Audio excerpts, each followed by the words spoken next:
Good morning, student. Today I am going to teach you presentation of data. I have already told you that there are 5 types of presentation of data. In previous class, I have told you 2 types of presentation of data. Now today I will tell you third type of presentation of data, which is subdivided bar diagram or differentiate bar diagram. What is subdivided bar diagram? Here definition is subdivided bar diagram are those diagrams which simultaneously present total value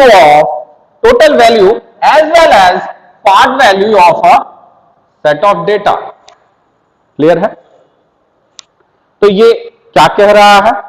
ये कह रहा है कि ये जो सब divided बार diagram होते हैं वो टोटल वैल्यू, इसमें इनकी टोटल वैल्यू को प्रेजेंट किया जाता है as well as part value, यानी कि एक हम रेक्टेंगल बनाएंगे या बार बनाएंगे और वो बार टोटल वैल्यू को भी रिप्रेजेंट करेगा और as well as part value of, यानी कि इनके पार्ट्स वैल्यू को भी रिप्रेजेंट करेगा। तो ऐसा बार डायग्राम जो टोटल वैल्यू को भी रिप्रेजेंट कर रहा हो और उसके डिवीजन को भी रिप्रेजेंट कर रहा हो, उसे ही सब डिवाइडेड बार डायग्राम कहते हैं। एक एग्जांपल देखते हैं इसका। यहां पे एग्जांपल है कि एग्जांपल में हमें एक डेटा दिया हुआ है कि ईयर्स है यहां पे, जिसमें 2010 एंड 11 है, 11 टू 12 है, 12 टू 13 है एंड 13 टू 14 है। और इसमें हमें इलेक्ट्रिसिटी प्रोडक्शन का एक डेटा मिला हुआ है कि कितना इलेक्ट्रिसिटी हाइड्रो इलेक्ट्रिसिटी है और कितना थर्मल इलेक्ट्रिसिटी है। हाइड्रो मींस कितना इलेक्ट्रिसिटी पानी से जनरेट किया जा रहा है और थर्मल मींस कितना इलेक्ट्रिसिटी कोयले से जनरेट किया जा रहा है। इसका एक डेटा हमें मिला हुआ है कि 2010-11 में 46 यूनिट पानी से इलेक्ट्रिसिटी था, हाइड्रो इलेक्ट्रिसिटी था, और 64 यूनिट थर्मल इलेक्ट्रिसिटी था। मींस 64 कोयले से इलेक्ट्रिसिटी प्रोड्यूस की जा रही थी। तो इस पर्टिकुलर ईयर में यानी कि 2010 टू 11 में हाइड्रो 46 है, थर्मल 64 है, तो इसका टोटल प्रोडक्शन 110 यूनिट्स हो जाएगा। सेम एज 11-12 में 49 हाइड्रो है, थर्मल 72 है और इसका टोटल 121 हो जाएगा। सेम 12-13 में हाइड्रो 48 है, थर्मल 82 है, तो इसका टोटल 130 यूनिट्स हो जाएगा। एंड 13-14 में हाइड्रो इलेक्ट्रिसिटी 51 है, थर्मल इलेक्ट्रिसिटी का प्रोडक्शन 89 है और इन दोनों का टोटल 140 यूनिट्स होता है। अब इसका हमको बार डायग्राम बनाना है, तो बार डायग्राम इसका कैसे बनाया जाएगा? तो यहां पे मैं इसे रब करता हूं,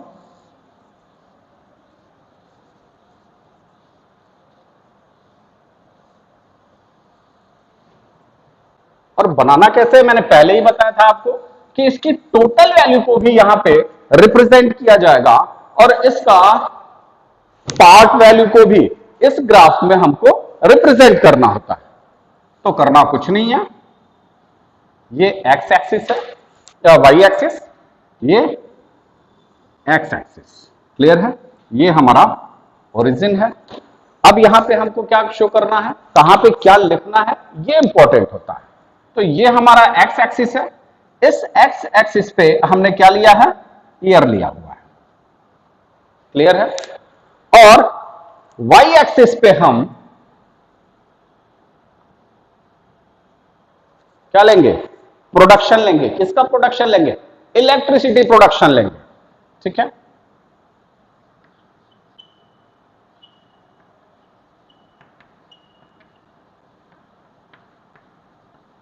इलेक्ट्रिसिटी प्रोडक्शन। क्लियर है? जिसमें हाइड्रो भी होगा और थर्मल भी होगा, इन दोनों को रिप्रेजेंट करना है हमको। क्लियर है? तो हमारा टोटल प्रोडक्शन कितना है, तो टोटल प्रोडक्शन 2010-11 में, तो यहां पर हमारा हो जाएगा 2010-11, 10 to 11। क्लियर है? मैंने पहले भी बताया था कि ये बार की बिट्स जो होगी वो सेम होगी, हाइट इसका वैल्यू पे डिपेंड करेगा। तो 110 है, यानी कि यहां पे ज्यादा है तो हम 40 तक जाना है तो हम इसको ले सकते हैं, और यहां 40 से स्टार्ट है तो हम 20-20 का ले लें। 20, 40, 60, 80, 100, 120, ये और ऊपर चला जाएगा, 140, 160 एंड वाई एक्सिस। क्लियर है? अब 2010-11 में टोटल इलेक्ट्रिसिटी का प्रोडक्शन कितना था, तो 110 यूनिट्स था। तो 110 यूनिट्स कहां जाएगा, ये यहां पे आएगा, मींस ये ऐसे जाएगा। ठीक है? ये हमने क्या बता दिया, टोटल यूनिट। अब इसमें हमको डिवीजन करना है, as well as part value भी हमें शो करना है। पार्ट वैल्यू क्या है कि हाइड्रो इलेक्ट्रिसिटी और थर्मल इलेक्ट्रिसिटी को भी हमको इसी बार में, इसी रेक्टेंगल में ही शो करना है। इसी वजह से इसे सब डिवाइडेड बार डायग्राम कहते हैं। तो हाइड्रो कितना है, 46 है, तो ये 40 है, यहां पे हमारा 46 आ जाएगा। थर्मल हमारा सेम ईयर में 64 था, तो रेस्ट ऑफ जो ये होगा वो 64 हो जाएगा। अब आप कहेंगे कि ये पता कैसे लगेगा कि कौन सा कैसे है, तो करना कुछ नहीं है, किसी एक को हमें कलर कर देना इसमें। ये हमने कर दिया ऐसे। अब यहां पे हमें क्या हो गया कि ये 46 होएगा और रेस्ट अमाउंट हमारा 64 होगा, और ये टोटल 110 आएगा। क्लियर है? तो यहां चाहें तो हम 46 लिख सकते हैं। ठीक है? और यहां पर हमारा वैल्यू 110 लिख सकते हैं। क्लियर है? अब यहां पर हमको इसी ग्राफ में ये प्रेजेंट करना होगा कि हमने हाइड्रो को क्या लिया है। तो यहां पर हम साइड में ऐसे बना के और ऐसे शो कर देते हैं, means hydro, hydro electricity and plain bar represent thermal, thermal electricity. Okay?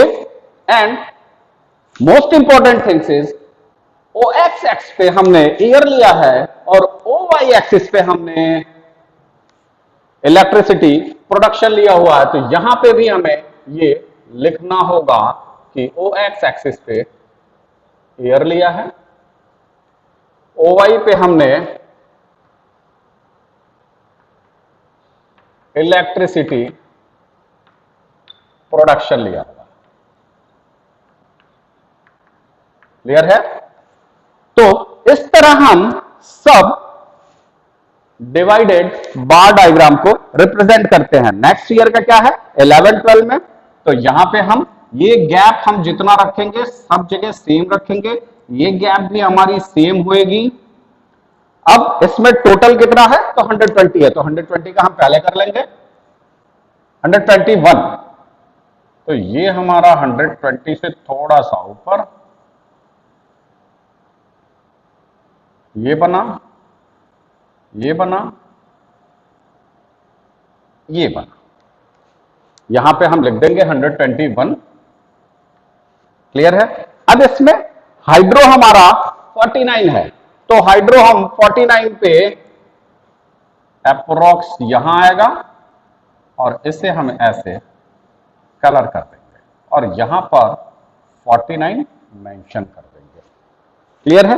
Next one ऐसे ही आपका ये आपका 11 to 12 हो जाएगा, फिर उतना ही गैप लेंगे जितना इन दोनों के बीच में गैप है, सेम गैप। ये आपका स्केल से मेजर किया जाना चाहिए, ये बिट्स भी इसकी स्केल से मेजर किया जाना चाहिए। और ये ऐसे लेंगे 130 है तो 130 अप्रोक्स यहां पे आएगा, ये 130,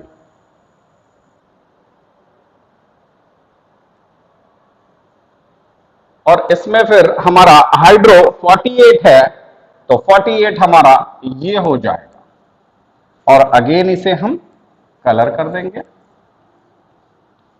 और यहां पे 48 मेंशन कर देंगे। तो ऐसा बार डायग्राम जिसमें हम टोटल वैल्यू को प्रेजेंट करते हैं, साथ ही साथ उसके पार्ट वैल्यू को भी एक ही बार में प्रेजेंट करते हैं, उसे ही सब डिवाइडेड बार डायग्राम कहते हैं। क्लियर है। तो ये है आपका फिगर, आप घर पे 12 13 एंड 13 14 आप घर पे प्रैक्टिस करेंगे। क्लियर है। अब आते हैं next, fourth type of presentation of data is percentage bar diagram. Okay, what is percentage bar diagram? Here definition is percentage bar diagram are those diagrams which show simultaneously different part of the value of a set of data in term of percentage। Clear है। तो यहां पर क्या है कि हम different part of the value, जो भी हमारा एक डेटा है उसके different part of the value का हम परसेंटेज इसमें शो करते हैं। ये सिमिलर है, परसेंटेज बार डायग्राम और सब डिवाइडेड बार डायग्राम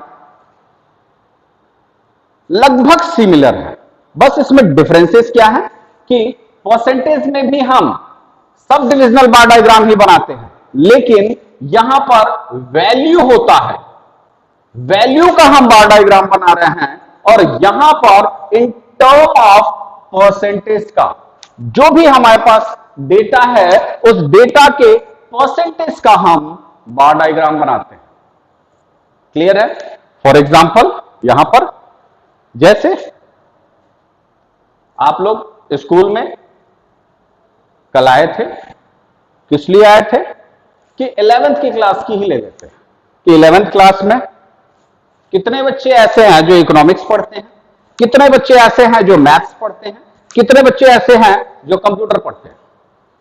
2019 में उनका एक डेटा है कि 90 स्टूडेंट इकोनॉमिक्स ऑप्ट किए थे, 80 स्टूडेंट मैथ्स लिए थे और कंप्यूटर 30 स्टूडेंट लिए थे। ये किस क्लास का डेटा है तो ये है क्लास 11th। ठीक है। अब क्लास 11th में इतने बच्चे हैं इकोनॉमिक्स मैथ्स और कंप्यूटर लेने वाले, जिसमें 90 economics, 80 maths and computer 30। Total number of student कितने हैं यहां पे तो 200 है। अब अगर सिर्फ इसका हमको सब डिविजनल या सब डिवाइडेड बार डायग्राम बनाना होता तो हम एक 200 का बार बनाते, और उस 200 के बाद में इकोनॉमिक्स को 90 शो करते, उसके बाद 80 हम मैथ्स को शो करते और उसके बाद रेस्ट ऑफ 30 स्टूडेंट ही बचते जिसे हम कंप्यूटर को शो करते और वहां पे हम साइड में लिख देते कि क्रॉस का निशान ऐसे ऐसे वाला इकोनॉमिक्स को शो करेगा, ऐसे ऐसे वाला बीच में जो सब डिवाइडेड होगा उसे मैथ्स को शो करेगा और जो ब्लैंक है वो कंप्यूटर को शो करेगा। लेकिन यहां पर हमें परसेंटेज बार डायग्राम बनाना है, तो ये सिमिलर है किसके, सब डिविजनल बार, सॉरी सब डिवाइडेड बार डायग्राम। तो इसमें हमें करना क्या है कि ये जो वैल्यू हमें दी गई है इसका हमें परसेंटेज निकालना होगा। और परसेंटेज कैसे निकालेंगे भाई, तो यहां पर हम भी जो भी परसेंटेज निकालना हो उसका एक फॉर्मूला होता है कि इसका परसेंट, इकोनॉमिक्स के कितने स्टूडेंट क्लास 11th में कितने परसेंट स्टूडेंट इकोनॉमिक्स ऑप्ट किए हैं। तो जब इसका हमको परसेंटेज निकालना होगा तो जो भी नंबर ऑफ स्टूडेंट होएगा उसे हम ऊपर रखते हैं divided by total number of student, total number of student into 100। क्योंकि परसेंटेज निकालना होता है तो परसेंटेज हमेशा मैक्सिमम जो होता है वो 100 होता है, तो 100 के बेस पे ही हम परसेंटेज निकालेंगे, तो इनटू 100 कर देंगे। अब यहां पे आते हैं कि इकोनॉमिक्स 90 स्टूडेंट जो हैं वो क्लास 11th में कितने परसेंट होंगे, तो परसेंट होंगे तो कैसे निकलेगा, 90 नंबर ऑफ स्टूडेंट ऊपर लिखना है तो 90 अपॉन टोटल स्टूडेंट कितने हैं, तो टोटल 200 है अपॉन 200 इनटू 100 हो जाएगा, ये कट जाएगा 2 हो जाएगा, यानी कि ये 45% स्टूडेंट, यानी कि क्लास 11th में 45% स्टूडेंट ने इकोनॉमिक्स ऑप्ट किया है। तो यहां पे परसेंटेज में हम 45% लिख देंगे। अगेन मैथ्स में 2019 में 80 स्टूडेंट थे, इनका अगर हमें परसेंट निकालना होगा तो 80 अपॉन 200 इंटू 100, ये कट गया 2 से 80 40%, तो यहां पर 40% हो जाएगा। ये कंप्यूटर 30 स्टूडेंट है, 30 स्टूडेंट को अगर हमें परसेंटेज में कन्वर्ट करना हो तो 30 अपॉन 200, 200 क्यों, क्योंकि टोटल नंबर से हमें परसेंटेज निकालना है कि इनकी कितनी परसेंट आती है, तो 30 अपॉन 200 अपॉन 100, ये कट गया, ये 15, यानी कि ये यहां पे 15 हो जाएगा। क्लियर है, और इसकी टोटल वैल्यू हमेशा 100 ही आएगी। क्लियर है, सेम एज 20 में हम देखें तो यहां पर हमारे स्टूडेंट की जो नंबर्स हैं वो इकोनॉमिक्स में 2020 में 150 हैं, मैथ्स में 120 ने ऑप्ट किया है, कंप्यूटर 30 ऑप्ट किए हैं और टोटल नंबर ऑफ स्टूडेंट 300 हो जा रहा है। तो यहां पे अगर हमें परसेंटेज निकालना हो तो इकोनॉमिक्स का हो जाएगा 150 अपॉन 300 इंटू 100, ये कट गया, ये 50, यानी कि 50% स्टूडेंट 2020 में इकोनॉमिक्स ऑप्ट किए थे।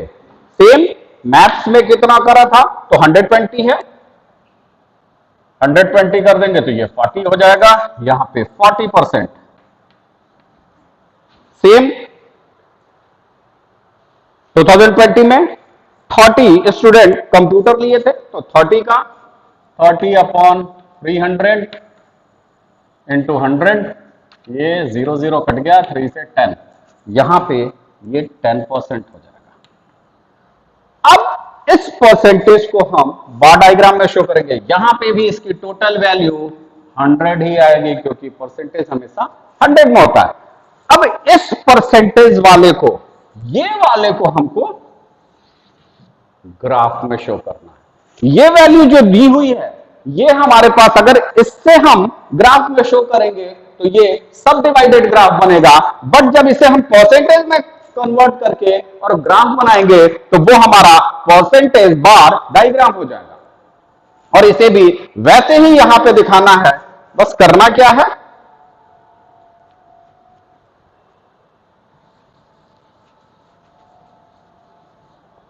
यहां पे भी वही सेम चीज करना है, वाई एक्सिस एक्स एक्सिस, ये दोनों यहां पे क्रॉस होना चाहिए, ये ज्यादा इधर निकला होना चाहिए, ये ज्यादा इधर निकला होना चाहिए, क्योंकि हम क्वार्टाइल पोर्शन पे ग्राफ को शो कर रहे हैं।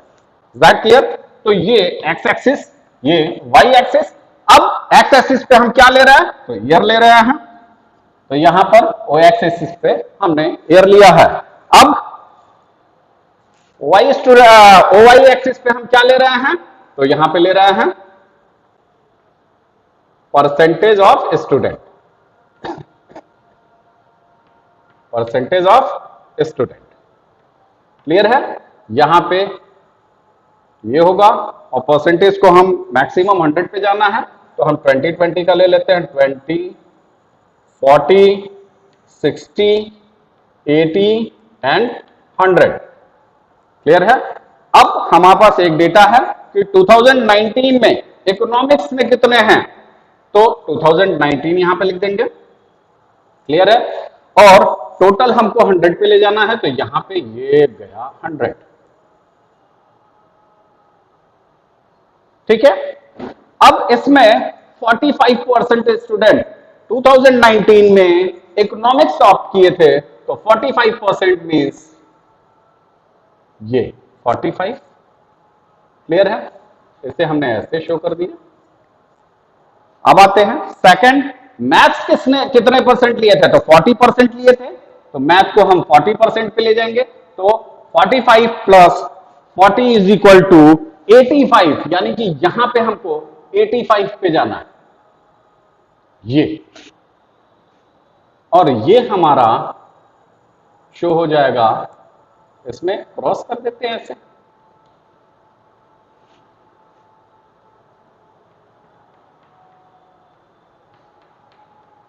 ये सब एक ही कलर से होगा, तो यहां पे ये हो गया, और ये हम 40 लिख देंगे, और ये हमारा 100% है।